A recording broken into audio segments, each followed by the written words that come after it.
Presiden Prabowo menjamin demo atau penyampaian aspirasi dihormati, namun pelanggar hukum akan ditindak. Selengkapnya kita bahas bersama penasihat ahli Kapolri Arianto Sutadi dan dosen hukum tata negara Universitas Andalas Ferry Amsari. Selamat sore Bung Ferry, selamat sore Pak Arianto. Terima kasih sudah bergabung bersama kami di Kompas Petang. Ibu, selamat sore. Sore Mbak Cynthia. Ya, selamat sore. Bung Ferry, kalau Anda melihat dan juga menilai arahan dari Presiden Prabowo Subianto terkait soal langkah tegas, apakah ini sudah sesuai dengan prinsip demokrasi menurut Anda? Saya pikir sikap Presiden tidak terlalu tepat ya. Pertama, harusnya Presiden malah memastikan agar Panglima TNI dan Kapolri tidak melakukan perintah yang membuat publik terluka. Misalnya dengan meminta kepada Panglima TNI dan Kapolri agar jangan lagi melukai warga. Jadi tugas kepolisian adalah memastikan pengawalan aksi dan memastikan tidak terjadi upaya menyelundupkan kepentingan-kepentingan sehingga merusak wajah aksi itu. Saya tidak punya keyakinan bahwa para pelaku demonstrasi melakukan tindakan-tindakan yang anarkis berupa pembakaran berbagai kantor yang menjadi pusat kekuatan keamanan kita seperti kantor kepolisian. Mereka nggak mungkin bisa membakar kantor kepolisian dengan leluasa, apalagi membakar fasilitas umum. Oleh karena itu yang perlu diberikan oleh Presiden kepada publik adalah rasa perlindungan, yaitu pastikan aparat tidak memukul mereka. Dengan demikian publik juga akan merasa diayomi oleh Presiden. Jadi tidak ada upaya publik untuk kemudian melakukan langkah-langkah perlawanan yang sifatnya meragukan kredibilitas negara. Pak Arianto, sebenarnya arahan dari Presiden yang sudah disebutkan oleh Kapolri dan juga Panglima ini, koridornya sejauh mana sih kalau kita bicara soal aksi anarkistis? Ya, kalau dari pandangan saya ya, Pak Presiden. Saya harusnya sebaliknya, agar mampu merangkul besar dan publik luas bahwa Presiden betul-betul mampu membahagiakan publiknya. Oke, gimana Pak Arianto? Kalau dari pandangan saya ya, Pak Presiden itu memberikan arahan itu tadi karena melihat kejadian yang akhir-akhir ini. Ini kan dalilnya kan unjuk rasa. Unjuk rasa kemudian terjadi orang meninggal. Langsung dikonotasikan bahwa ini aparat memberangus orang berunjuk rasa sampai menimbulkan meninggal. Padahal yang terjadi di lapangan itu adalah di tengah-tengah ada praktek unjuk rasa, unjuk rasanya sudah selesai, kemudian kelompok yang lain itu adalah penyusup yang hanya untuk membuat kegaduhan, sehingga timbulnya kegaduhan. Dan kemudian bahkan terjadi pengerusakan, seperti terjadi mengerusak Asma Brimob itu bisa dimaklumi ya, karena itu mungkin marah rakyat karena itu ya.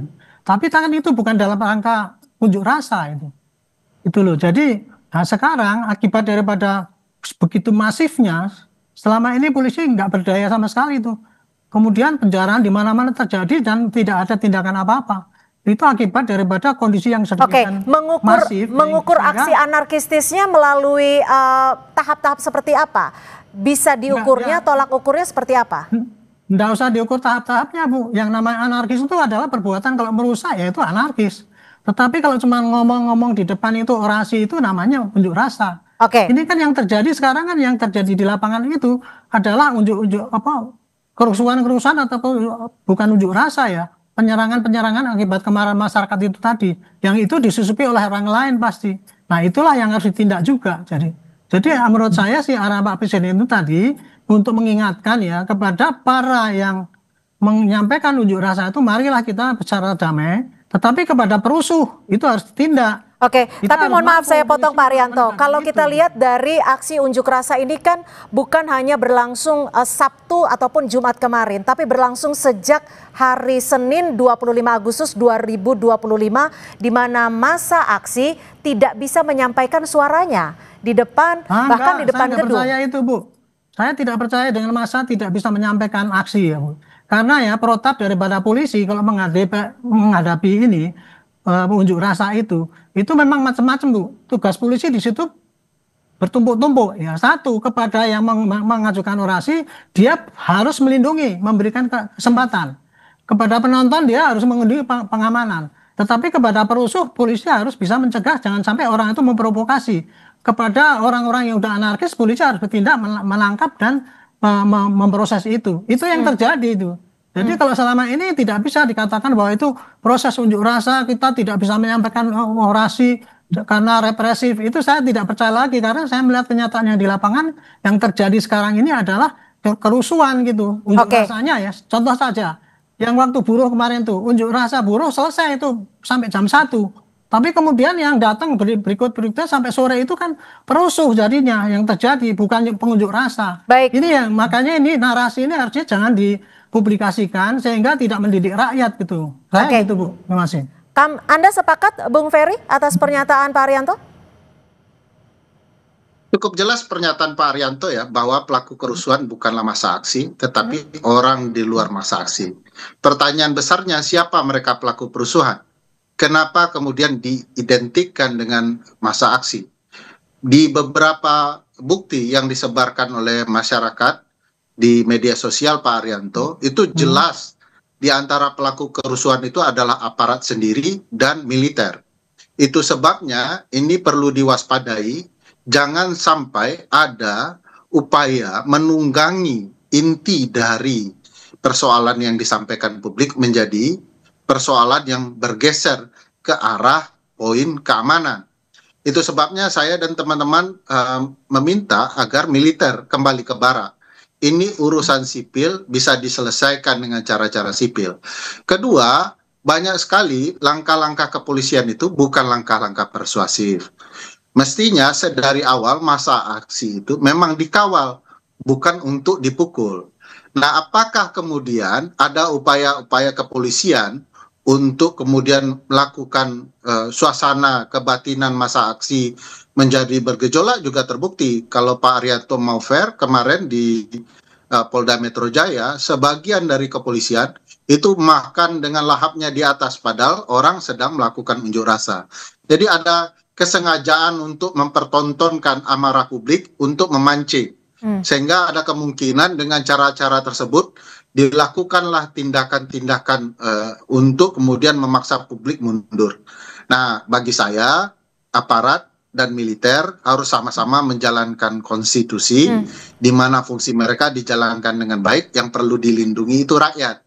Bukan rakyat yang kemudian dipukuli, begitu ya. Bagaimana Pak Arianto, ketika apa yang disampaikan Bung Ferry, jika memang itu benar yang terjadi di lapangan, evaluasinya akan seperti apa dari Polri sendiri? Saya tidak menyangkal ya apa yang disampaikan Pak Ferry itu kan. Tapi itu hanya sebagian daripada yang diviralkan. Sedangkan yang polisi yang on the right track, yang berhasil, yang bisa mengamankan selama ini jarang diviralkan.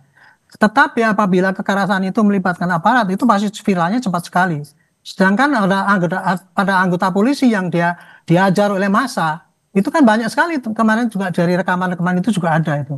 Jadi intinya begini ya, polisi ya dari dulu itu sudah berusaha untuk menyadari bahwa sejak ada undang-undang menyampaikan penyampaian pendapat di muka umum itu, kita sudah dididik ya Pak. Dalam menangani unjuk rasa itu tugas pokok kita adalah memberi kesempatan dan melindungi mereka bisa berorasi secara damai.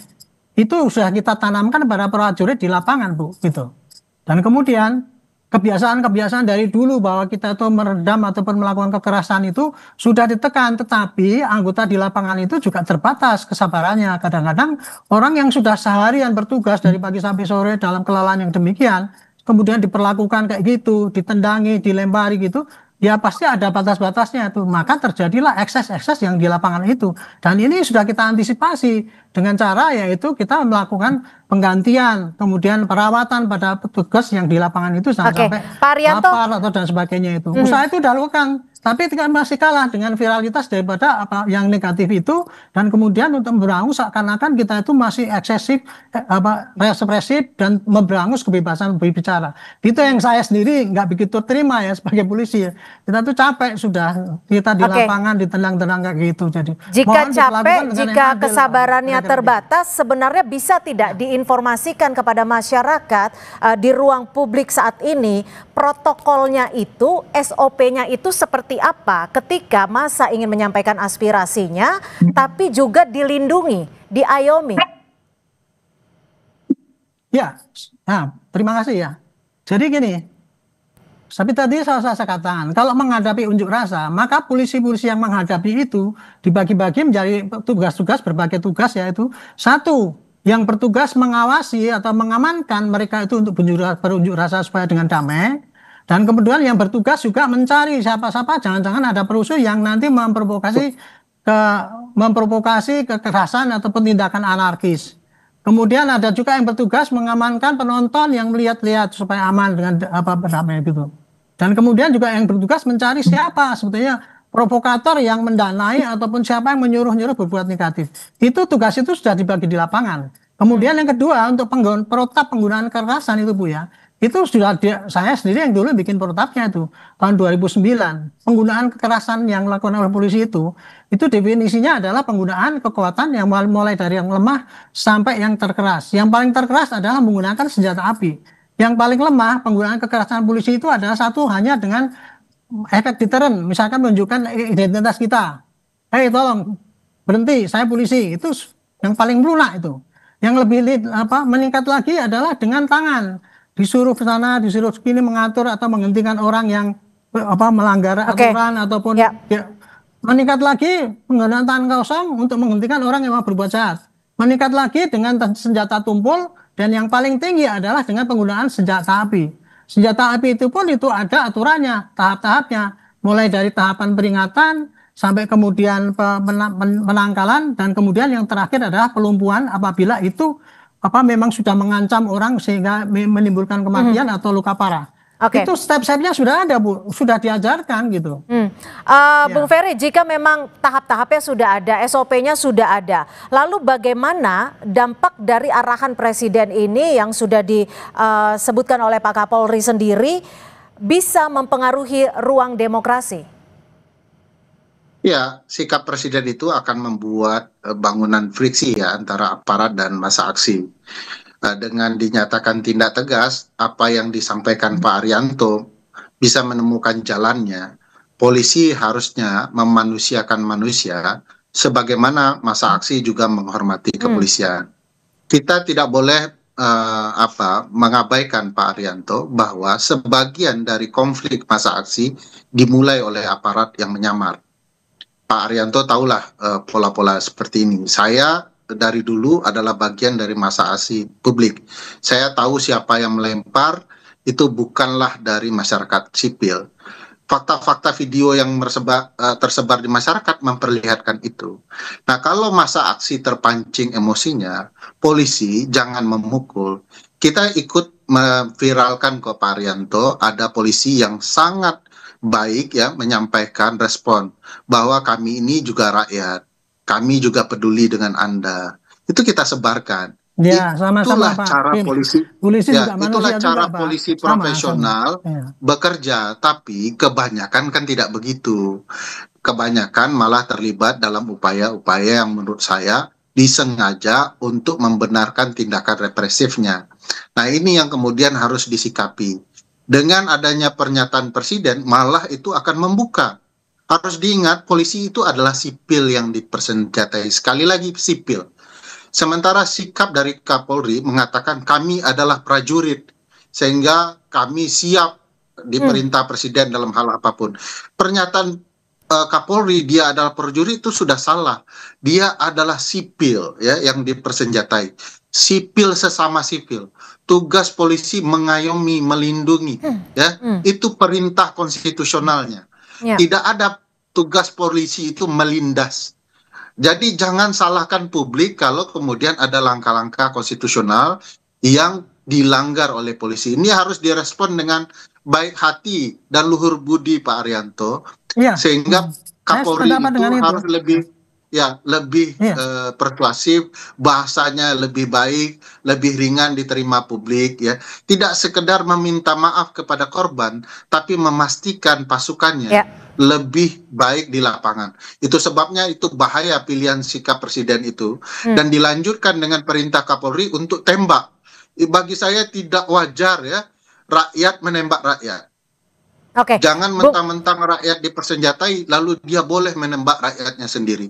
Oleh karena itu perlu upaya persuasif yang lebih baik dan mohon Presiden meringankan situasi dengan menyatakan tolong polisi. Bung Ferry, jadi artinya Anda menyebut bahwa apa yang menjadi arahan Presiden ini tidak menenangkan situasi, dan bagaimana menurut Anda terkait dengan pelibatan TNI? Tapi dijawabnya usai jeda. Tetap bersama kami di Kompas Petang.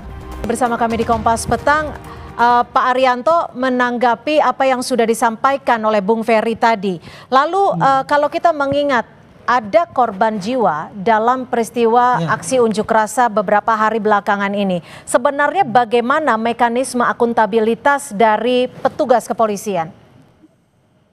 Maksudnya apa? Kalau itu tadi kemarin ya terjadi yang Brimob Rantis Menggilas itu contohnya itu ya.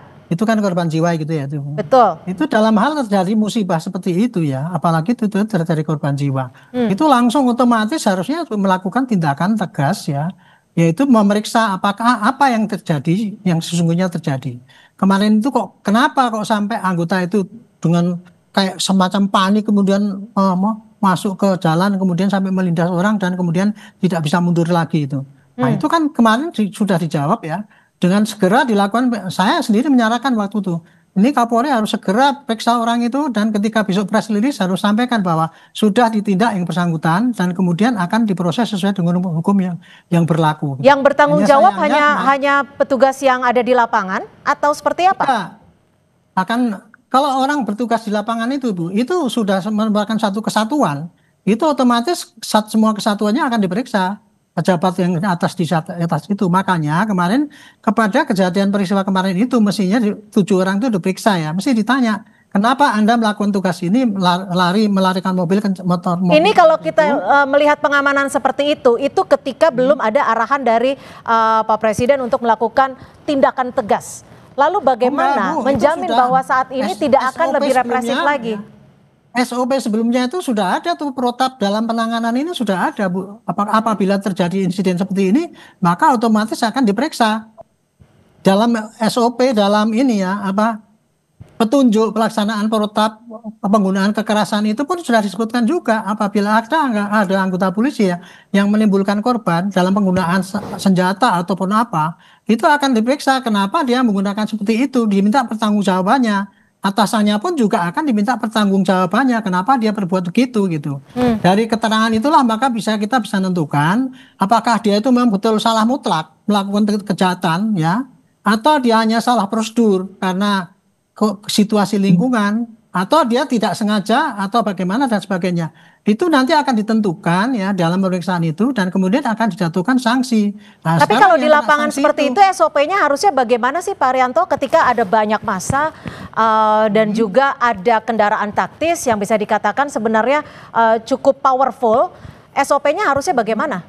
Itu secara teoritis kalau menggunakan senjata SOP kendaraan itu pasti kesana kemari itu perintah daripada yang membidangi itu, entah itu komandan unit atau komandan peleton, kita nggak tahu ya. Saya nggak tahu ukurannya di situ tuh. Tetapi yang jelas itu atas dasar perintah biasanya begitu.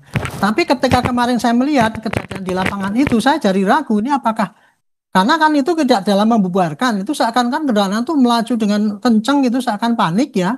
Katanya sih kemarin itu katanya dia dikejar massa kemudian mau dilempar bom molotov sehingga itu kencang sehingga akhirnya ketika nabrak juga nggak berani mundur karena di belakangnya sudah ada orang lagi, itu akhirnya terus itu tadi itu yang diperiksa dan kemudian langsung ditentukan bahwa dia itu jelas melanggar SOP, tetapi saya sendiri tidak tahu persis apa pasal apa yang dikenakan untuk itu pasalnya pasti ada.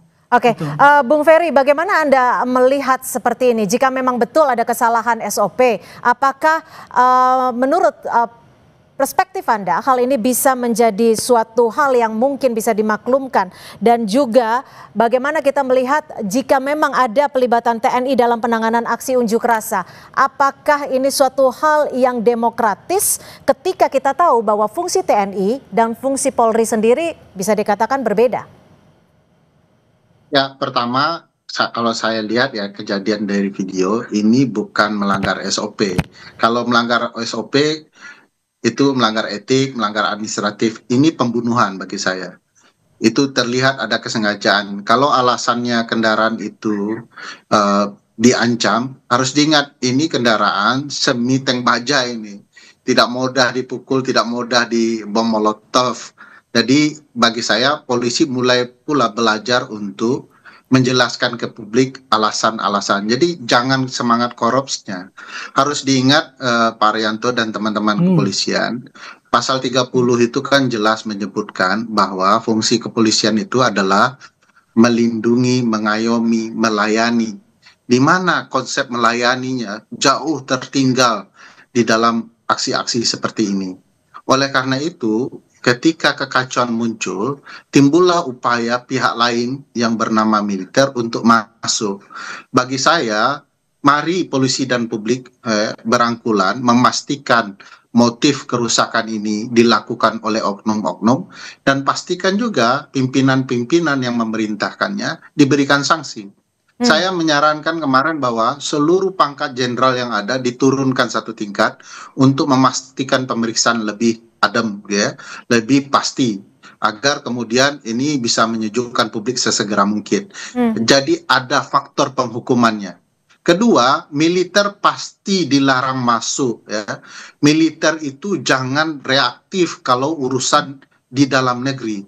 Reaktiflah di urusan pertahanan, di lingkungan pertahanan kita, di perbatasan kita. Jangan kemudian memanfaatkan situasi, mengambil alih dan segala macamnya. Banyak kemudian sikap-sikap sudah ditunjukkan oleh publik secara konstitusional itu salah dilakukan oleh militer. Kemarin mahasiswa sudah meminta militer untuk kembali ke barak, untuk mengurus kesejahteraan prajurit, dan serius dalam hal itu. Jadi jangan kemudian pimpinan militer memanfaatkan situasi dan keadaan untuk mengambil alih peran kepolisian. Jadi menurut Anda batasnya di TNI ini seperti apa, Bung Ferry? Karena kan tadi arahan dan juga instruksi Pak Presiden, pengamanan dilakukan TNI dan Polri bersinergi. Ya, oleh karena itu saya meminta Pak Presiden belajar, ya, soal hukum tata negara dengan baik. Jangan kemudian menerapkan sikap militeristik beliau dalam konteks seperti ini. Dengan kemudian memerintahkan Panglima, dia kan harusnya bilang begini. Satu, tidak boleh kemudian kepolisian memukul warga. Amankan dan pastikan persuasifnya muncul. Pastikan cara melayani muncul. Presiden kemudian memerintahkan kepada militer untuk mundur, ya. Tidak boleh militer ikut campur urusan ini. Saya tidak bisa melihat bahwa ada ruang bagi presiden untuk memastikan militer kembali ke barak. Padahal presiden sipil yang baik harusnya memerintahkan militer kembali ke barak dan kemudian memastikan kepolisian melakukan pengamanan. Saya bilang omong kosong, publik bisa membangkar kantor kepolisian kalau tidak ada peran aparat, baik aparat yang berbaju coklat maupun berbaju hijau. Tidak mungkin publik nonsen, ya. Itu tidak mungkin. Dalam konsep apapun tidak bisa. Karena ketika kepolisian betul-betul menjalankan tugasnya, tidak mungkin kantornya dibakar. Bahkan kalau fasilitas umum dibakar pun tidak mungkin, kalau betul-betul polisi menjalankan tugasnya. Bagaimana Pak Arianto Anda menanggapi ini ketika memang nantinya arahan dan juga instruksi dari Presiden adalah Polri bersinergi dengan TNI untuk melakukan pengamanan, bahkan tindakan tegas jika ada anarkis dari masa aksi? Kalau saya kira ya Pak Presiden itu memberikan perintah itu kan berdasarkan dalam posisinya sebagai kepala negara. Negara kita itu negara hukum. Yang kita hadapi itu adalah suatu kekacauan. Kekacauan itu timbulnya karena adanya pelanggaran hukum. Ya pasti upaya yang terbaik ya untuk meredakan kekacauan ini ya pakai penindakan menghukum, hukum-hukum yang berlaku apabila memang di situ ada pelanggaran hukum. Adapun untuk menenteramkan itu ya lain lagi, kalau untuk mencegah itu lain lagi caranya gitu. Tapi kalau untuk menindak suatu kejadian yang terjadi, Pak Arianto, ya silakan aja. Tapi saya itu pandangan saya, Pak. Saya bukan ahli hukum ya, Pak. Tapi pandangan saya itu dari masalah cara melakukan tugas pengamanan itu itulah yang ditempuh. Kalau polisi kan tugasnya kan ada 3 itu Pak, Kamtibmas, penegakan hukum sama pelayanan kan gitu kan. Nah 3 itu harus dilaksanakan. Menghadapi suatu pelanggaran hukum ya tugas polisi cuma membantu penegakan hukum. Silakan Bung Ferry. Ada pencegahan, ada penindakan. Ya, bagi saya pernyataan Pak Arianto tidak tepat betul ya kalau Ya. bicara soal apa yang harus dilakukan presiden. Hmm. Kan titik persoalan bukan di masa aksi, tapi di ruang politik kekuasaan yang salah mengeluarkan kebijakan. Nah, kalau Harus itu saya Pak nggak tahu, Arianto lihat, saya bukan orang ya politik, tunggu, Pak. makanya Ya, makanya saya nggak ngerti lah. solusinya Makanya harusnya saya hanya dari presiden pandangan bukan saya sendiri aja. Gitu. ya Ya. solusinya bagi presiden bukan memerintahkan menindak tegas kepada masa aksi, tapi kemudian menindak pelaku-pelaku politik yang menimbulkan kegerahan atau kemarahan masa aksi. Nah, ini yang belum terlihat dari presiden. Jadi duduk persoalannya tidak diselesaikan oleh presiden. Presidenlah yang harus menyatakan untuk sementara agar ketua-ketua umum partai memerintahkan anggotanya berhenti gitu ya, dan kemudian memberikan sanksi di partai politik. Presiden juga bisa memerintahkan kepada parlemen menunda kenaikan gaji mereka. Itu substansi persoalannya, bukan menindak tegas gitu ya. Kalau menindak tegas, saya jamin Pak Arianto, publik yang terluka itu akan semakin reaktif. Jadi carikan solusi yang paling tepat, yaitu ke pokok persoalannya. Kalau presiden menyentuh perasaan publik dengan menyampaikan, saya dengan ini menyatakan mulai hari ini untuk sementara waktu kenaikan gaji dan berbagai upaya para pejabat publik untuk berkunjung ke luar negeri untuk dihentikan. Nah, ini masih aja anggota parlemen pergi ke Sydney dan lain-lain. Jadi menurut saya pokok persoalannya itu jangan kemudian malah mengukur masyarakat sebagai pokok persoalan sehingga boleh ditindak tegas. Itu yang salah menurut saya. Oke, Pak Arianto, lalu bagaimana dari Polri sendiri, adakah jaminan keamanan ketika masyarakat ingin menyampaikan aspirasinya? Apakah memang ketika aspirasi ada arahan ataupun instruksi untuk penindakan tegas, masyarakat artinya harus mengurangi suaranya atau seperti apa untuk menjamin keselamatan mereka juga? Justru perintah ya Bu, yang menindak tegas itu ya sejak, saya ulangi lagi, sejak ada undang-undang penyampaian pendapat di depan umum tahun 99 atau apa itu ya. Tugas polisi ya, kalau menghadapi itu tugasnya jelas, satu melindungi orang yang mau menyampaikan pendapat itu supaya bisa berbuat dengan bebas sesuai dengan hak dia gitu. Makanya itu kan 3 hari sebelumnya kan ada pemberitahuan itu, bukan dikeluarkan izin, tapi supaya kita bisa ikut mengamankan. Itu doktrin polisi sejak ada undang-undang itu yang memang doktrinnya itu kayak gitu. Adapun pelaksanaannya di lapangan, kadang-kadang polisi itu kadang-kadang masih melakukan tindakan pelanggaran dengan mukul dan sebagainya. Itulah risiko daripada polisi, anggotanya banyak ya, dan kemudian kan tidak mudah untuk bisa menciptakan orang yang betul-betul disiplin seperti itu. Gitu. Jadi dengan adanya perintah ini tadi, kita tegas ya, perintahnya pasti gini, mengamankan unjuk rasa itu satu, yang menyampaikan unjuk rasa harus itu dijamin keamanannya. Dan yang kedua, para perusuh yang menimbulkan kerusuhan, yang memanfaatkan itu harus bisa ditangkap. Kira-kira gitu Bu. Artinya itu kembali lagi ke tugas Polri sendiri bagaimana mengamankan bahwa aksi unjuk rasa, aksi aspirasi masyarakat bisa murni. Jika ada penyusup, tugas polisi ya? Dengan murni, aman gitu. Oke. Melindungi masyarakat, melindungi pembicara, tapi juga mencegah si perusuh itu supaya bisa ditangkap. Sehingga itulah tanggung jawab polisi untuk mengamankan semua orang kan gitu. Oke. Artinya kami pertegas lagi, penyusup yang ada di lingkaran aksi aspirasi masyarakat, tugas dari Polri sendiri untuk mengamankan penyusup tersebut. Betul, untuk mengamankan dan menindak pelanggarannya itu. Oke, baik. Terima kasih Pak Arianto Sutadi, penasihat ahli Kapolri, Bung Ferry Amsari, terima kasih dari dosen hukum tata negara dan juga peneliti dari Posdam Universitas Andalas. Terima kasih, selamat sore.